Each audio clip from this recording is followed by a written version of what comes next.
આત્મા ટેન્શનની પોઝિશનમાં સાવધાન. દેવ અમારા શ્રી અરિહંત ગુરુ અમારા ગુણિયલ સંત.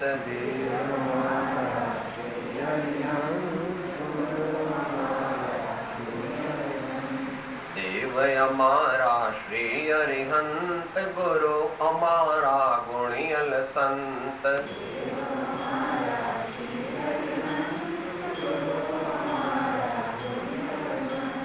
દેવ અમારા શ્રી અરિહંત ગુરુ અમારા ગુણિયલ સંત.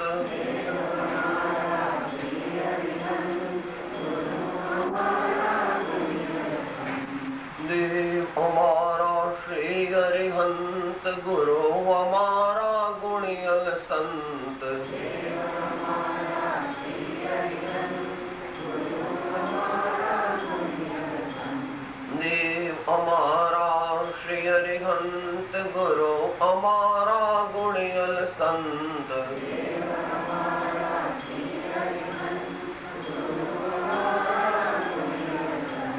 દેવ અમારા શ્રી અરિહંત ગુરુ અમારા ગુણિયલ સંત. દેવ અમારા શ્રી અરિહંત ગુરુ અમારા ગુણિયલ સંત.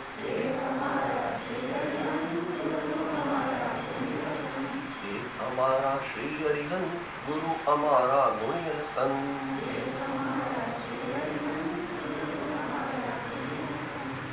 મોક્ષમાર્ગસ્ય નેતારમ ચેતારમ કર્મભૃતામ જ્ઞાતારમ વિશ્વતત્વાનામ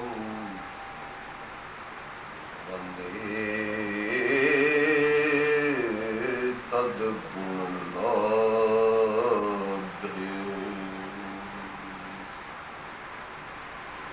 ધ્યાન મૂલમ ગુરો મૂર્તિ પૂજા મૂલમ ગુરો પદમ મંત્ર મૂલમ ગુરુર્વાક્યમ મોક્ષ મૂલમ ગુરો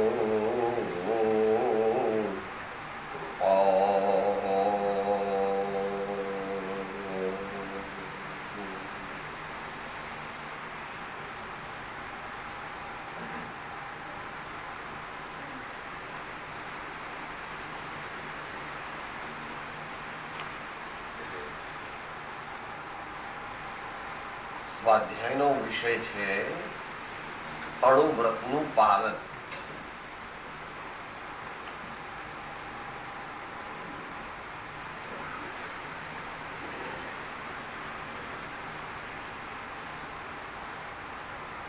જે પાલન કરવાનું છે તેમાં સમજણની થોડીક જરૂર છે અને અભ્યાસની વધારે જરૂર છે, કારણ કે તે ચારિત્ર ગુણની અવસ્થા છે. માટે ધીર, વીર અને વિવેકી પુરુષો જ તેનું યથાર્થપણે પાલન કરી શકે છે. પરંતુ દરેકે તેનો પોતપોતાની શક્તિ, ભક્તિ અને યોગ્યતા પ્રમાણે અભ્યાસ કરવો જ જોઈએ. એવું હમણાં બેન પદ્મા બોલ્યા કે પાપ કરતા માપ રાખ્યું હોત તો. સવારે આવ્યું હતું ને સાહેબ, તમે કે તમારા જેવા નથી, પડશે એવી દેવાશે. હા, પ્રભુ તત્વનું સ્વરૂપ જાણ્યું નથી એટલે કે છે. એક આટલી ફોડલી થાય કે દાંતમાં દુખવા આવે ત્યાં તો બૂમો પાડે છે, ઓ બાપા મરી ગયો, ઓ બાપા મરી ગયો. અને ભણનો દીકરો થઈને કહે છે કે પડશે તેવી. It is an illusion and a delusion combined. It's your own imagination. તો આપણે સમજીએ થોડું, જેટલું સમજાય તેટલું સમજીએ. વિશેષ તો ખેંચીને કરીએ અને જેટલું થાય તેટલું કરીએ. કોઈ કે સાહેબ આવું બોલો છો, એવું કેમ બોલો છો? 1800 વર્ષ પહેલા સમંતભદ્ર આચાર્ય ભગવાને આ શાસ્ત્ર લખ્યું, જે ઉપલબ્ધ જીનાગમમાં સૌથી પ્રાચીન માનવામાં આવે છે. એમાં ભગવાને એટલે આચાર્ય દેવે શ્રાવકના 8 ગુણ કહ્યા હતા. એમાં 5 અણુવ્રતનો અભ્યાસ કરવો, પાળવા, અને 3 મકાર એટલે મદ્ય, માંસ અને મધુ તેને પોતાના જીવનના ઉપયોગમાં લેવા નહીં. ત્યાર પછી 850 વર્ષે એટલે 1075 આજુબાજુ શ્રીમાન આચાર્ય પ્રવત અધ્યાત્મ યોગીશ્વર અમૃતચંદ્ર દેવ થયા, જેમણે વિશ્વની એક શ્રેષ્ઠ ટીકા લખી છે, જેનું નામ છે આત્મખ્યાતિ, એટલે સમયસારની ટીકા. સમયસારની ટીકા એનું નામ શું? આત્મખ્યાતિ. આત્મખ્યાતિ એટલે તારા વખાણ, તું જ મોટો સૌથી. જો ભગવાન, આપણે બધા કહીએ સાહેબ મારા જેવો કોઈ નહીં, આપણે બધા કહીએ છીએ સાહેબ મારા જેવો કોઈ નહીં, ભગવાન કહે છે તારા જેવો કોઈ નહીં. આપણાથી એમનું ઊંધું છે. આત્મખ્યાતિ. એમણે જયારે પુરુષાર્થ સિદ્ધિ ઉપાય નામનો આવો શ્રાવકાચારનો ગ્રંથ લખ્યો છે, ત્યારે એ જ 8 મૂળ ગુણનું પરિવર્તન એમણે એવું કર્યું કે 5 ઉદંબર ફળનો ત્યાગ અને 3 મકાર જે હતા તે કોન્સ્ટન્ટ. આ થોડીક સૂક્ષ્મ ચર્ચા છે, 2-4 અભ્યાસીઓને એમાં ઇન્ટરેસ્ટ આવે. લગભગ 800 વર્ષના ગાળામાં આચાર્ય કેમ ફેરફાર કરી નાખ્યો, અત્યારે એની ડિટેલમાં નથી જવું, પણ એના પછી તમે ઘણા જ હોશિયાર છો એટલે ઇન્ફરન્શિયલી બધું સમજી જશો. માટે એમ વાત કરી કે ભાઈ ભાવના તો કરીએ છીએ અને પ્રયત્ન પણ કરીએ છીએ. કૃપાળુ દેવે જ આપણને પ્રયત્ન કરે છે એવી વાત કરી. 34મું પાઠ. દ્વાદશ વ્રત અને દીનતા ધરી સાત્વિક થાઉ સ્વરૂપ વિચારી, એ મુજે નેમ સદા શુભ ક્ષેમક નિત્ય અખંડ રહો ભવહારી. દ્વાદશ વ્રત અને દીનતા ધરી. દીનતા એટલે ત્યાં પરમ વિનય. આપણે ભગવાન નામમ કરીએ અને જ્ઞાનીઓ પોતાના અંતરનો તાર તેમના ચરણ સાથે જોડે છે. પોતાના અંતરનો તાર પ્રભુના ચરણ સાથે જોડે છે. દીનતા ધરી. ત્યાં આગળ વિસ્તારથી કહ્યું એટલે 12 કીધું. આજે આપણે તો 5ની જ વાત છે, પણ એ સમજીએ એ પહેલા પણ એનું બેકગ્રાઉન્ડ સમજી લઈએ.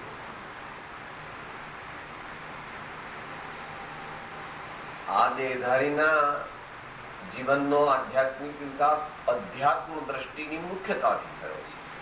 એટલે દરેક વસ્તુને આત્મકલ્યાણમાં તે કેવી રીતે ઉપકારભૂત છે એમ સમજીને તેનો સ્વીકાર કરે અને આત્મજ્ઞાનની પ્રાપ્તિને આગળ રાખે, અને બાકીનું જે બધું એસોસિએટ, એલાઇડ, કોન્સિક્વન્ટ, ઇન્સિડન્ટલ, એક્સિડન્ટલ હોય એને સ્વીકારે. આગળ કોણ? આત્મજ્ઞાન. આત્મજ્ઞાનની પ્રાપ્તિ. એ સાહેબ એવું કેમ કર્યું? કે સર્વ ક્લેશથી અને સર્વ દુઃખથી મુક્ત થવાનો ઉપાય એક આત્મજ્ઞાન છે, એવું ભગવાને કહ્યું છે. અહીં તો કૃપાળુ દેવે કહેલું છે 569માં.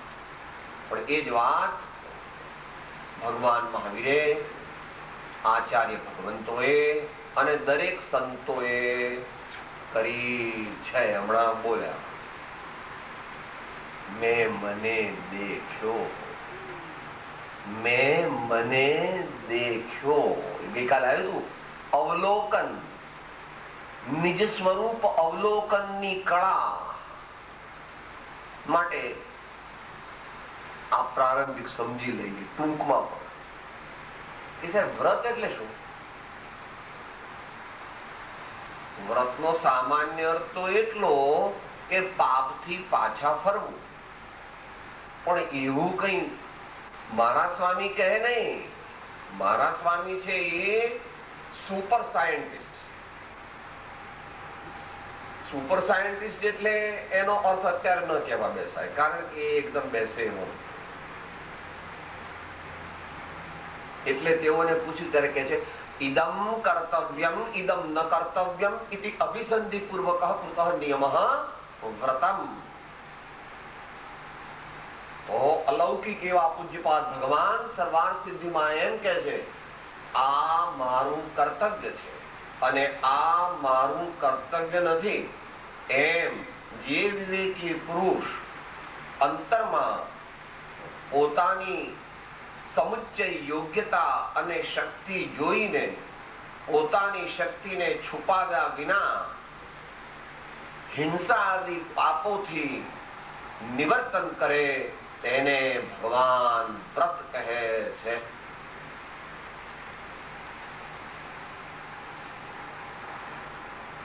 ભગવાનને ઓળખવાની આપણી શક્તિ નથી અને ભગવાન આપણને ગમતા નથી અને ભગવાન આપણા ખ્યાલમાં આવતા નથી અને ભગવાનને માટે આપણે ઝૂરતા નથી.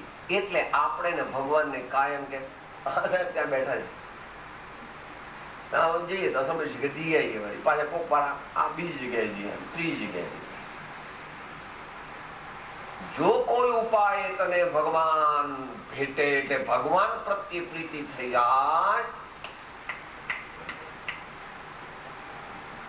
ગઈકાલે કર્મ જિનેશ્વર ચરણ ગ્રહ્યા પછી કોઈ ન બાંધે હો કર્મ જિનેશ્વર. તો વ્રત પણ અહીં તો અણુવ્રત ની વાત ચાલે છે. અણુવ્રત, અણુ એટલે નાના, એટલે પાર્શિયલ, એટલે with certain reservations and preconditions having been accepted. જે વ્રત લેવામાં આવે એને કીધું અણુ. કારણ કે ગૃહસ્થ અવસ્થામાં વર્તતા મનુષ્યોને અણુવ્રત જ હોઈ શકે છે. હવે વ્રત પરથી વ્રતિની વ્યાખ્યા કરી છે ભગવાને, એ પણ જાણવી. સામાન્ય રીતે આપણા જેવા તો બધા કે સાહેબ જેને વ્રત લીધા હોય એનું નામ વ્રતી. તો ભગવાન કહે છે એમ તું કે બરાબર, પણ એમ અમે કહેતા નથી. જેની પાસે પૈસા હોય તે પૈસા વાળા, જેની પાસે રૂપ હોય તે રૂપ વાળા, જેની પાસે બળ હોય તે બળ વાળા, એમ જેની પાસે વ્રત હોય તે વ્રત વાળા. પણ એ વ્રત ઇઝ ઇન્ટુ ઇન્વર્ટેડ કોમા. તારું ધન તો ઇન્વર્ટેડ કોમામાં નથી, એ તો ટ્રિપલ ઇન્વર્ટેડ કોમામાં છે. કારણ કે ધન કોઈનું થઈ શકતું જ નથી. ધનનો સ્વામી ધન છે. ધનનો સ્વામી ત્રણ કાળમાં કોઈ થઈ શકે નહીં. ભગવાન એવું કહ્યું છે. એનું લોજિક એવી રીતે સમયસારમાં આપ્યું છે. જો તું આ જળનો સ્વામી થાય તો જે જેનો સ્વામી હોય તે તેની નાતનો હોય તો તું જળ થઈ જા. પણ એવું તો ત્રણ કાળમાં બનતું નથી. કારણ કે આત્માનો સ્વભાવ ત્રણ કાળમાં જળરૂપ થવો થાય અને થવું તેવો નથી. માટે તારી માન્યતા છોડી દે કે સાહેબ આ ડોલર મારા, આ પૈસા મારા, આ બંગલો મારો, આ દીકરો મારો, આ મોટર મારી. એ બધું એ તો સામાજિક વ્યવસ્થા. It's a socio-economic arrangement. Absolute truth is not that. It is far from that. Rather, it is the reverse of that. એટલે શું વ્યાખ્યા કરી ભગવાને? નિશલ્યો વ્રતી. શલ્ય એટલે કાંટો. આપણે હમણાં આંખમાં મોટી કાંકરી પડે તો ક્યારે કાઢવા જઈએ સાહેબ? તરત જ કાઢવી પડે. આમ એટલી સખત ખૂંચે છે ને કે આંખમાંથી પાણી પાણી નીકળી ગયું, આખી આંખ લાલ થઈ ગઈ. અને તમે કહો છો ક્યારે કાઢવાની? અરે હું તો હમણાં અહીંથી ઉભો થઈને સીધો ઓપ્થેલ્મિસ્ટ પાસે જતો, ઓપ્થેલ્મોલોજીસ્ટ પાસે જતો. કેટલી ખૂંચે છે. આપણા આત્મામાં 3 મોટા કાંટા ઘૂસી ગયા છે. પ્રવેશ કરી ગયા નથી, ઘર કરી ગયા નથી, ઘૂસી ગયા છે. એક, જેવું નથી તેવું માનવું, જેવું છે તેનાથી ઊંધું માનવું, એનું નામ પહેલું મિથ્યા.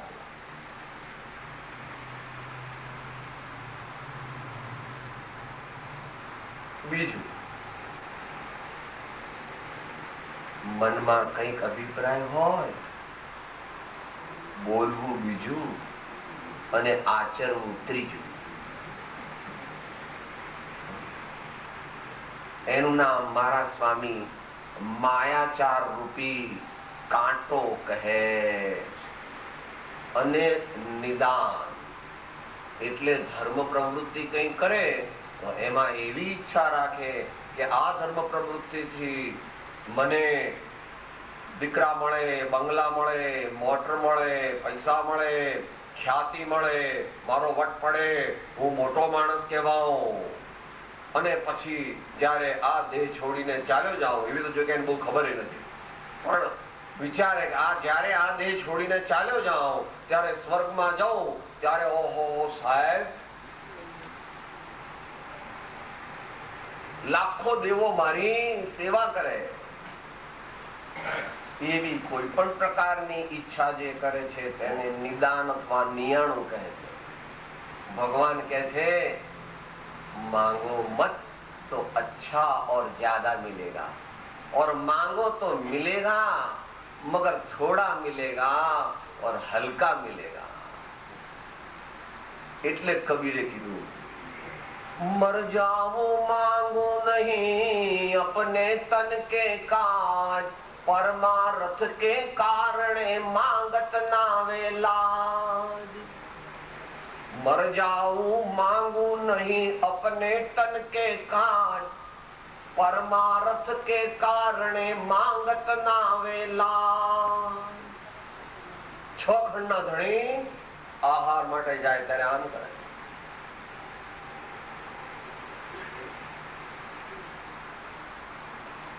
જે માતા આહાર આપે છે તેનો હાથ ઊંચો છે, ભગવાનનો હાથ નીચો છે.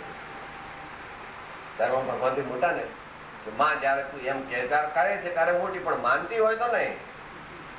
તું મહાન ખરી, પણ ભગવાનનો હાથ નીચે છે, પણ ભગવાનના ભાવ તો માં તારા કરતા ઘણા ઉપર હોય, પણ એ તને ખબર ન પડે, એ અઘરું છે.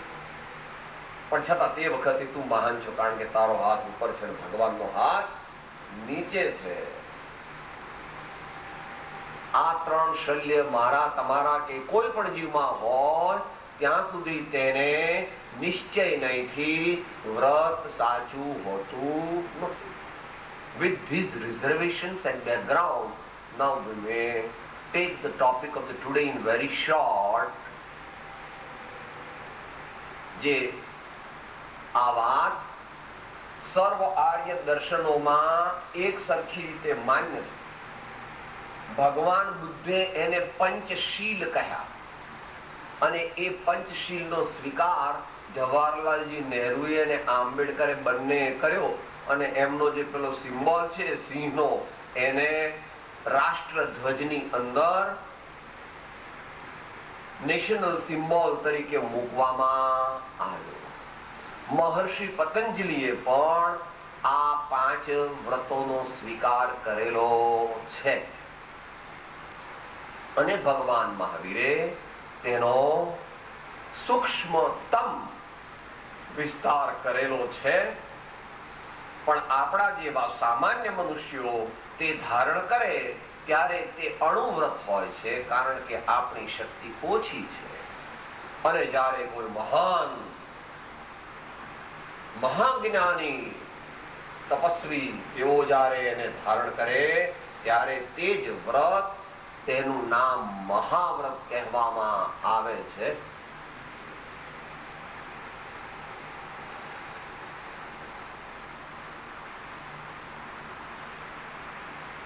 તો મહાવ્રત, પણ અત્યારે એ પ્રકરણ નથી, પ્રકરણ છે અણુવ્રતનું. એટલે આપણે શું કરવું સાહેબ? આપણે શું કરી શકીએ એટલું નહીં, આપણે શું કરવું? તો ભગવાન કહે છે કે ભાઈ, અહિંસા પાળવી, સત્ય બોલવું, અચૌર્ય નો ભાવ રાખીને વર્તવું, કુશીલનો નિરંતર ત્યાગ કરવો અને પરિગ્રહનું પરિમાણ કરવું. પરિમાણ એટલે લિમિટ.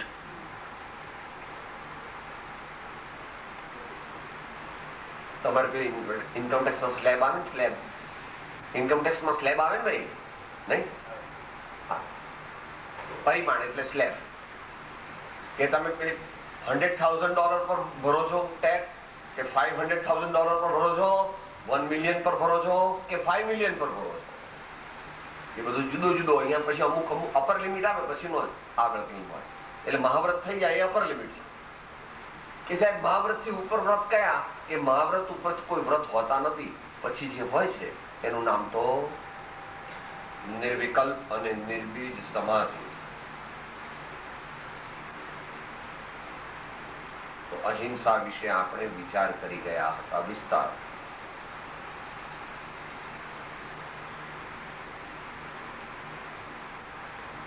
પ્રમત્ત યોગાત પ્રાણ વ્યપરોપણમ હિંસા.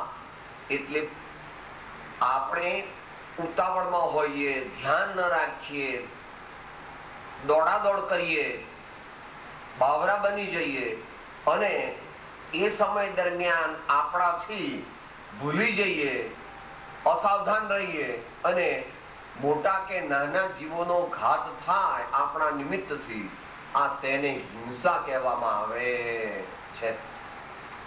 માટે જ્ઞાની પુરુષો કહે છે કે ધ્યાન રાખવું, આપણા માટે કેવી રીતે ધ્યાન રાખવું એનો વિસ્તાર શ્રી મોક્ષમાળાના 27મા પાઠમાં કરેલો છે, જ્યાં એનું નામ છે યત્ના.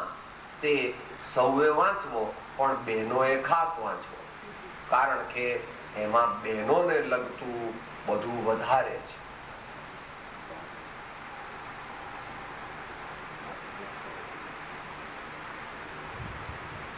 અહીં તે રત્નકર્ણ શ્રાવકાચાર્ય છે, જે વર્તમાનમાં ઉપલબ્ધ સૌથી પ્રાચીન શ્રાવકાચારનો ગ્રંથ માનવામાં આવે છે. બીજા સૈકાના અંતમાં લખાયેલો લગભગ.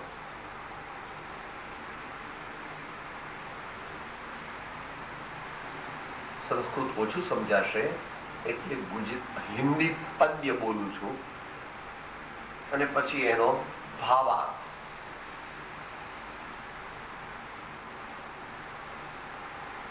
પહેલા એની ડેફિનેશન છે, એનું સીધું જ ગુજરાતી વાંચું છું.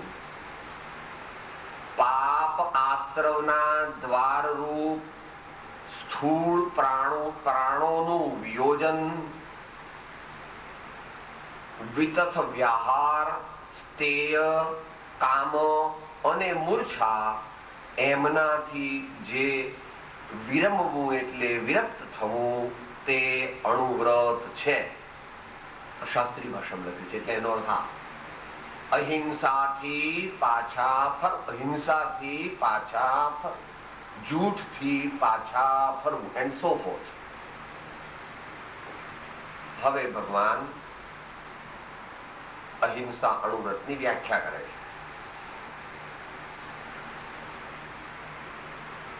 कभी भूल कर काया से भी और वचन से निज मति से, कृत से भी औकारित से भी अन्य किसी की अनुमति से, संकल्पित हो त्रस जीवों का प्राण घात भी नहीं करना, अहिंसाणुव्रत वही रहा है जिन कहते तू उर धरना, अहिंसाणुव्रत वही रहा है जिन कहते, તેઓ એમ આદેશ કરે છે, તું ઉરધરના, હે ભવ્ય, હવે તો તારે સિદ્ધ પરમાત્મા થવાને બહુ વાર નથી, માટે તું આ અહિંસા વ્રતનું આવી રીતે પાલન કર. અહીંયા ઉચ્ચ કક્ષાએ કીધું છે, આઈડિયલ કક્ષાએ કહ્યું છે. આપણે કરી શકતા નથી, પણ શું કીધું? ભૂલથી પણ. પછી શું કીધું? શરીરથી પણ. ભૂલથી એટલે અસાવધાન, એમ આપણે વાત થઈ ગઈ. ઉતાવળ. વચનથી પણ, વિચારથી પણ, પોતે કરીને પણ, બીજા પાસે કરાવીને પણ, અને કરતા હોય તે બહુ સારું કરે છે એમ એની અનુમોદના કરીને પણ,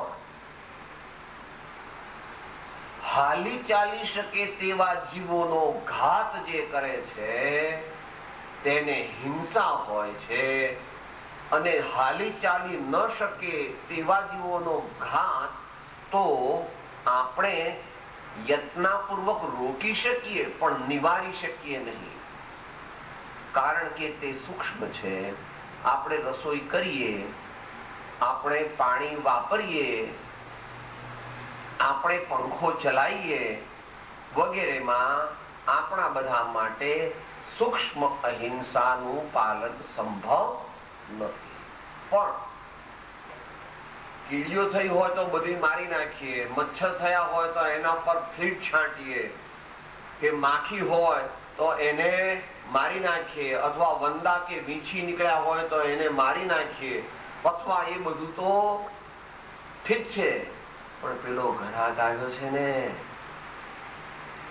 સાહેબ, અભણ છે ને, 70-55 બે મૂક્યા છૂટ ના લાવો પટલ હો. હા, સૌથી મોટી હિંસા.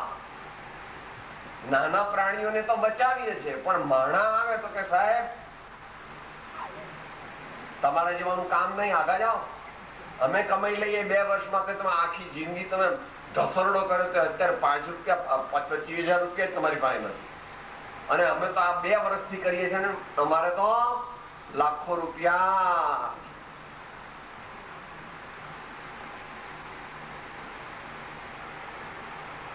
સપ્રમાણ પ્રભુ, સપ્રમાણ આજ્ઞા છે મહાપુરુષો. પર વસ્તુમાં નહીં મૂંઝવો, એની દયા મુજને રહી. પર વસ્તુમાં નહીં મૂંઝવો, એની દયા મુજને રહી. એ ત્યાગવા સિદ્ધાંત કે પશ્ચાત દુઃખ તે સુખ નહીં. હમણાં બોલી ગયા. કેટલા ડોલર સાથે આવે? અમે ડોલર ની વાત તો કપડા, અરે કપડા નો આવે સાથે. આ કપડાથી કે છોકરાઓ બાળે નહીં. ધોળું એક જ વસ્ત્ર પહેરાવે, ધોતી, અને પછી આ ભાઈ આવે સાથે. એ તો કે હું કઈ તારી સાથે ન આવું, કે મેં આટલું કેસરનું દૂધ પીવડાવ્યું, આટલા વિટામિન તને આપ્યા, આટલા બધા તને આટલું બધું કર્યું, તું મારી સાથે કેમ ન આવે? થોડી વાર તો આવ. મેરી તેરી કટ્ટર કહે છે.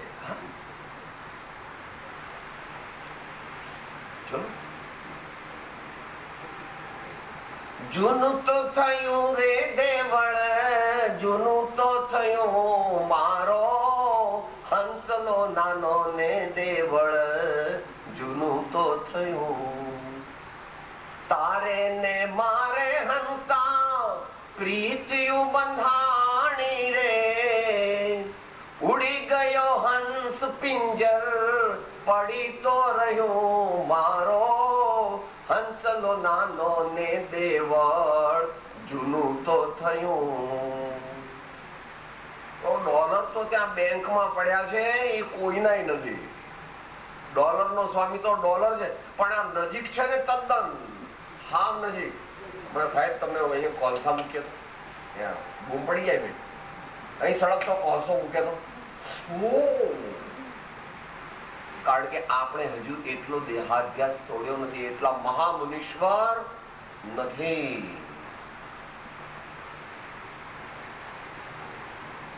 તો સાથે કઈ આવી શકે નહીં. માટે મર્યાદામાં જે તું કરે, સમજીને કરે, વિચારીને કરે, તેમાં તારું હિત છે. વાત આપણે દાન ધર્મમાં આવી ગઈ હતી. બહુ પૈસા ભેગા થાય ને પછી હું દાન કરું કે તો ત્યાં સુધી ડૂબી જ જાય એમાં.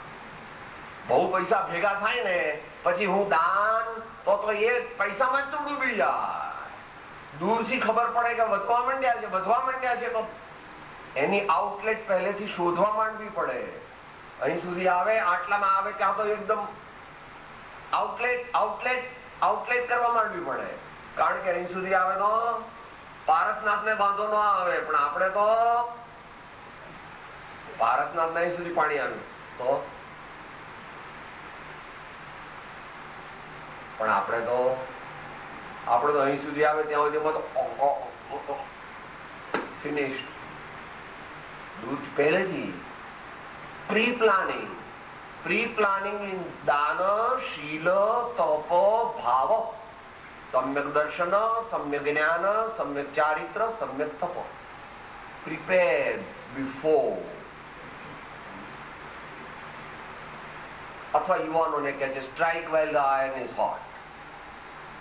એમ કે છે the days of our youth are the days of our glory. The days of our youth are the days of our glory. टिक टिक करती घड़ी सभी को मानो यह सिखलाती है, करना है सो जल्दी कर लो, घड़ी बीतती जाती है. કે સાહેબ લો $5,000 આપો, મને મારા ગઈકાલનો દિવસ પાછો આપો. અરે તારા $5 ટ્રિલિયન આપે તો એક ક્ષણ પાછી મળે નહીં. ગયા સો ગયા. अंजलि को नीर जैसे जावत शरीर तैसे, धरे अब धीर कैसे बीतत तमाम है, जिंदगी सुधार बंदे यही तेरो काम है. जिंदगी सुधार बंदे यही तेरो કામ હૈ. માટે હવે પેલા 1795 બે મૂક્યા છૂટના પટલ લાવો હો એવું આપણે કરવું કે સાહેબ કેવી રીતે કરવાનું? Everything fair in life, FAIR, fair dealings with everyone, starting from this body to sons, wife, parents, nephews, nieces, neighbors, society, everyone, including all animals also. અહિંસા. એની પછી નિશ્ચય વ્યાખ્યા તો જુદી છે. એ પુરુષાર્થ સિદ્ધિ ઉપાયની 44મી ગાથાથી આપણે જાણી હતી, એટલે અત્યારે એનું રિપીટેશન કરતા નિશ્ચય અહિંસા નથી, આ તો વ્યવહાર અહિંસાની વાત થાય. અહીં ચરણાનો યોગ ચાલે છે એટલે વ્યવહારની મુખ્યતા. આગળ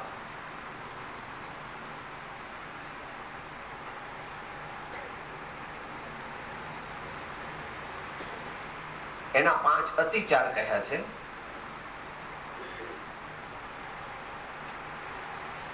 કાન, નાક આદિનું છેદવું,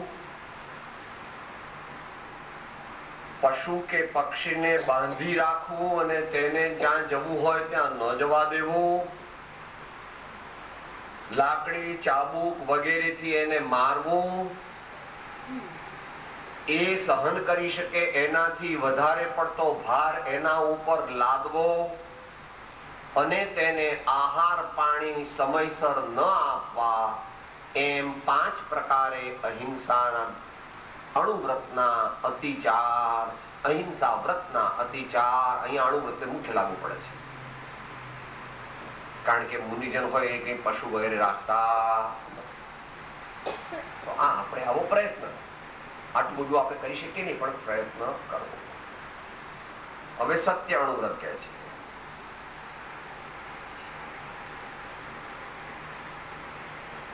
પુરુષ એટલે કે અહીંયા આત્મા એનો અર્થ સમજવો. પુરુષ જે સ્થૂળ જૂઠ અથવા અસત્ય પોતે ન બોલે, બીજાઓની પાસે ન બોલાવે અને આપત્તિ માટે અન્યનો ઘાત થાય તેવું સત્ય પણ પોતે બોલતો નથી, બીજાઓને બોલાવતો નથી. તેને ગણધરાદિક મહાપુરુષો સત્ય અણુવ્રત કહે છે. એટલે એમાં તો કોન્સ્ટન્ટ રહેવાનું. અહીંયા ઊંચી કક્ષાથી કહ્યું છે, મનથી કરવું નહીં, વચનથી કરવું નહીં, કાયાથી કરવું નહીં, પોતે કરવું નહીં, જ્યાં પાસે કરાવવું નહીં, અને અન્ય કરતા હોય તો તે બહુ સારું છે એમ માનવું નહીં, એમ એની અનુમોદના કરવી. એક પોઈન્ટ જે આવ્યો વધારાનો કે ભાઈ સાચું બોલ્યા પણ એનાથી બીજા જીવો મરી જાય તો એવું સત્ય પણ બોલવું નહીં કે જેનાથી બીજા મરી જાય, તે વખતે મૌન રહે. એના દ્રષ્ટાંત તમે વાંચેલા છે પ્રસિદ્ધ. સત્ય અણુવ્રતના અતિચારો, મિથ્યા ઉપદેશ આપવો, કોઈની ગુપ્ત વાતને પ્રગટ કરવી, અન્યનો અભિપ્રાય જાણી ઈર્ષાથી તે પ્રગટ કરવો, ખોટા લેખ દસ્તાવેજ લખવા અને ગીરો રાખેલી વસ્તુને અંશે કે પૂર્ણપણે હડપ કરી જવાના પરિણામ કરવા અથવા પ્રવૃત્તિ કરવી, તે સત્ય અણુવ્રતના 5 અતિચાર ભગવાને કહ્યા. એ પરથી ખ્યાલ આવે છે આપણને કે અણુવ્રતનું યથાર્થ પાલન કેટલું કઠિન છે. આગળ અચૌર્ય વ્રત કહે છે. રાખેલી, પડી ગયેલી, કોઈ દ્વારા ભૂલાઈ ગયેલી એવી ઓર વસ્તુને તે માલિકના આપ્યા વિના લેવી અથવા તો કોઈને આપી દેવી એ સ્થૂળ અચૌર્ય નામનું વ્રત છે. સ્થૂળ ચોરી નામનું વ્રત છે અને એ ન કરીએ એ અણુવ્રત છે. તો રાખેલી, પડી ગયેલી કે ભૂલાઈ ગયેલી વસ્તુ એ તેના માલિકને પૂછ્યા વગર આપણે વાપરી શકતા નથી, અથવા કોઈને વાપરવા આપી દઈએ તો તે પણ બરાબર નથી. એના અતિચાર ત્રીજા વ્રતના. ચોરી કેમ કરવી તેનો ઉપાય બતાવો, ચોરી કરેલી વસ્તુની ખરીદી કરવી, રાજાની આજ્ઞાનું ઉલ્લંઘન કરવું,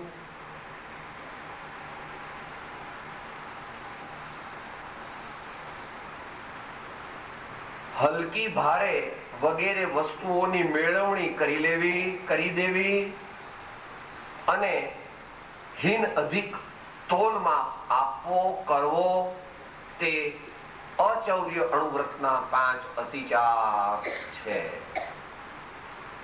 પહેલું, બીજું, ત્રીજામાં ફ્રેશ માલ. આપણે કાપડના વેપારી હોઈએ તો ફ્રેશ માલ તે ફ્રેશ અને સેકન્ડ માલ તે સેકન્ડ, એ પ્રમાણે લેવા. આપણે અનાજના વેપારી છીએ તો દાઉદ ખાની ઘઉંની સાથે પેલા બીજા ભેળવીને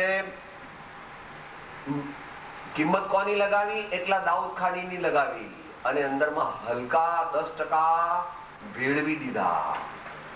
એ અને હિનાધિક તો લેવા માટે જુદા કાંટા અને આપવા માટે જુદા કાંટા, તો એ પણ ચોરી છે. આ પ્રકારે અચૌર્ય અણુવ્રત છે. હવે બ્રહ્મચર્ય અણુવ્રત કહે છે. એ અણુવ્રતના અતિચાર કીધા.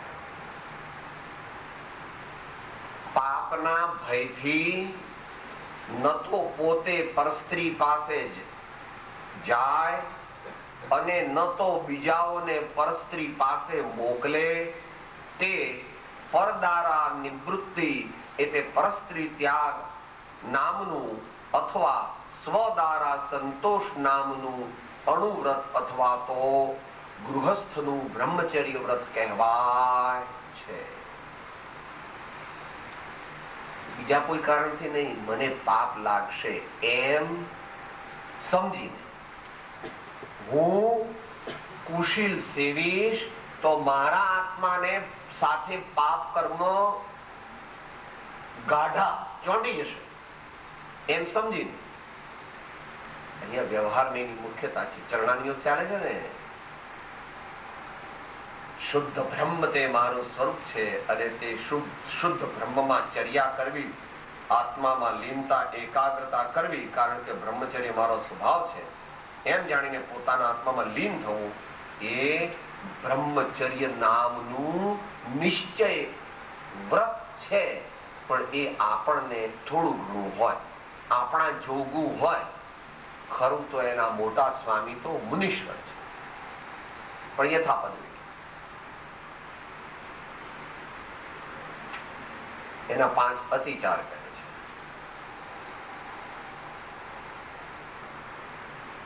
અન્ય દૂર સગાવાલાઓનું વિવાહ કરવામાં એક્ટિવ પાર્ટ લેવો, કામ સેવનના અંગો છોડી અન્ય અંગોથી વિષય સેવન કરવું, ગાળો બોલવી અથવા અસભ્ય શબ્દો બોલવા, ઇત્વરિકા ગમન એટલે વ્યભિચારની સ્ત્રીને ત્યાં આવજા કરવી અને અતિ તૃષ્ણાથી અબ્રહ્મ એટલે મૈથુન સેવવું, આ 5 તે બ્રહ્મચર્ય અણુવ્રતના અતિચાર છે.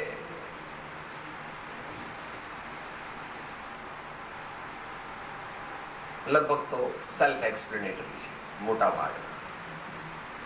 પરિગ્રહ પરિમાણ વ્રત,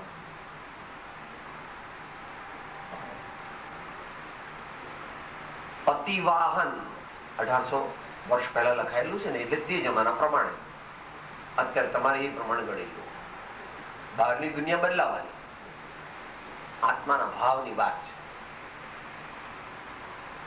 એટલે બહુ હાથી, બહુ ઘોડા, બહુ બળદ વગેરે ગજા ઉપરાંત ચલાવવું અતિવાહન. એટલે આમાં અર્થ એ કર્યો છે, અતિ હાથી, ઘોડા, બળદ વગેરેને તેના ગજા ઉપરાંત ચલાવવું.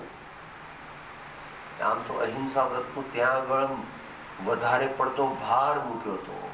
ત્યાં ક્વોન્ટમની અપેક્ષા, અહીંયા ડિસ્ટન્સની અપેક્ષા એ કહે છે. અતિ સંગ્રહ, પેટ તો ભરી શકાય, એકાદ પટારો ભરી શકાય, પણ 100-200 પટારા ભરવા હોય તો એ ક્યારે ભરાય? અને 100-200 ભરાય તો બીજા 500 નવા આવી જાય. કેટલી બેંકમાં આપણા ખાતા ને કેટલી બેંકમાં આપણા શું કહેવાય બી લોકર, અને વધતા જ જાય. 10, 20, 30, 40, 50, 60 પાછા કઈ ભારતમાં હોય એવું નહીં. સ્વિટ્ઝરલેન્ડમાં હોય, ન્યુયોર્કમાં હોય, LA માં હોય, હોંગકોંગમાં હોય.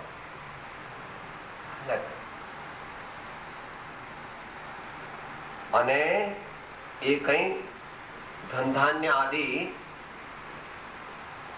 એટલું ન સમજવું, પણ અત્યારના પ્રમાણમાં 5-10 મોટર, 15 મોટર, 2-4 ટીવી, 2-4 બંગલા, 2-4 રેફ્રિજરેટર, એ પ્રમાણે સમજી લેવું. પોતાના ઉપયોગ માટે હોય તેનું સપ્રમાણ એનો સદુપયોગ કરવો. અતિ વિસ્મય, જગતના જીવોની સંપત્તિ જોઈને એમ અંદરમાં થાય, એ પરિગ્રહ પરિમાણ વ્રતનો અતિચાર છે. કોઈ ભાઈઓએ વિશેષ વાંચવું હોય તો નિયમ સારનો એક કળશ ચાલુ આવી રીતે થાય છે. ઇતિ વિવિધ વિકલ્પે પુદગલે દ્રશ્યમાને નચ કુરુરતિ ભાવમ ભવ્ય શાર્દૂલ તસ્મિન. ઇતિ વિવિધ વિકલ્પે પુદગલે દ્રશ્યમાને નચ કુરુરતિ ભાવમ ભવ્ય શાર્દૂલ સત્વમ. એમ કરીને પછી આચાર્ય કહે છે, કોને બનેલું? પરમ કૃપાળુ શ્રીમદ રાજચંદ્રજી તાતા એમનો મહેલ જોવા લઈ ગયા હતા ને, પછી એમને એમ કે આને જોશે ને એટલે બેભાન થઈ જશે. આટલા બેલ્જિયમના કાચ, આટલા સ્કેન્ડિનેવિયન કન્ટ્રીઝના ટીકવુડના ફર્નિચર, આટલા ફ્રાન્સના ફર્નિચર નહીં, ક્રોકરી, આવું બધું જોઈને આ કવિ છે ને એને ચક્કર આવશે ને પડી જશે.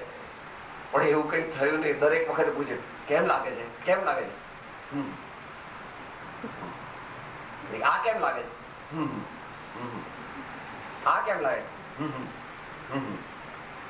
પેલો નાચે ને આ બુદ્ધુનો બેલ લાગે છે. કોઈ વસ્તુને એપ્રિશિએટ જ કરતો નથી. He has no sense of art and appreciation વગેરે અંદરમાં વિચારે છે.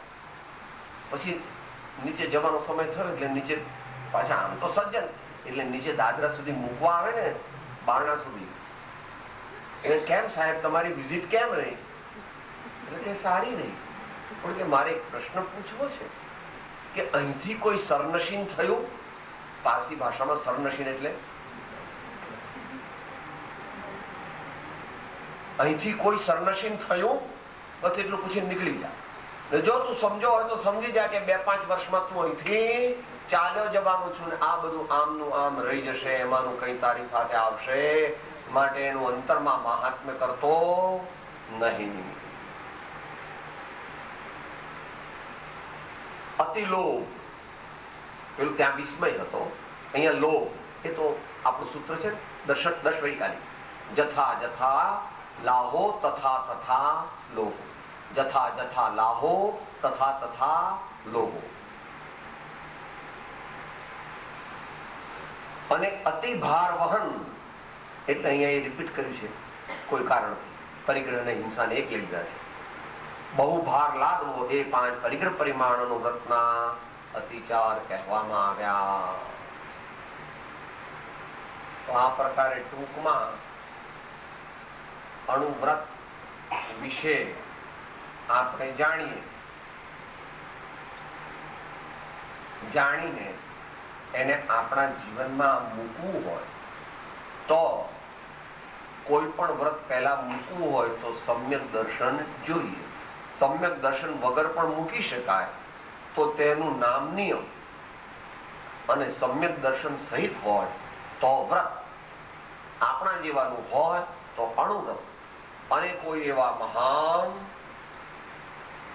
નિર્વિકલ્પ સમાધિના સ્વામી જેને ગણધરદેવ પણ નમસ્કાર કરે છે, એવા મુનીશ્વર જે પાળે એનું નામ મહાવ્રત. અત્યારે અહીંયા ગણધર નથી પણ બીજે તો છે ને ગણધર. એ ગણધર સામાયિકમાં બેસે ત્યારે શું બોલે છે? નો લોય સૌવસાહુણમ. તો એમ નથી બોલતા નમો વિદેહ ક્ષેત્રે સ્થિત સર્વસાહુણમ, એવું બોલે. તો ભરત ક્ષેત્રમાં જેટલા હોય 5 વ્રતમાં, 5 મહાવિદેહ ક્ષેત્રમાં અને 5 ઐરાવત, એ ક્ષેત્રમાં જેટલા મુનિરાજ હોય તે મુનિરાજને ગણધરદેવ નમસ્કાર કરીને પછી સામાયિકમાં બેસે. એવું મુનિનું સ્વરૂપ અલૌકિક અદ્ભુત છે. એ સમજવાનો પ્રયત્ન કરો. ભગવાનને ઓળખો તો પણ બરાબર છે, મુનિને ઓળખો તો પણ બરાબર છે, અને જ્ઞાનીને ઓળખો તો પણ બરાબર છે. કારણ કે તે ત્રણેય શુદ્ધાત્મા છે.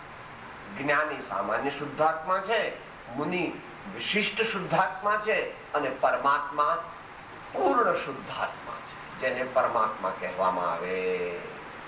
એમની જો ઓળખાણ થાય તો આપણા પાસા કોબા થઈ જાય. એ પ્રકારે સામાન્ય રીતે વ્રતની, અણુવ્રતની સંક્ષિપ્ત વિચારણા આપણે કરી. હવે આગળ કઈ રીતે લેવું છે એ વિચારી.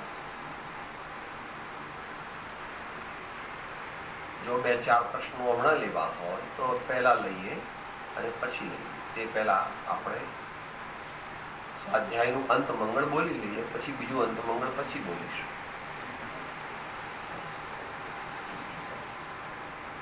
સર્વથા सुखी थावो समता सहो समाचरो सर्वत्र दिव्यता व्यापो सर्वत्र शांति विस्तरो ओम शांति शांति शांति। सद्गुरु परम कृपाळु महावीर स्वामी भगवान की सब संतन की जय। जिन शासन देव की जय।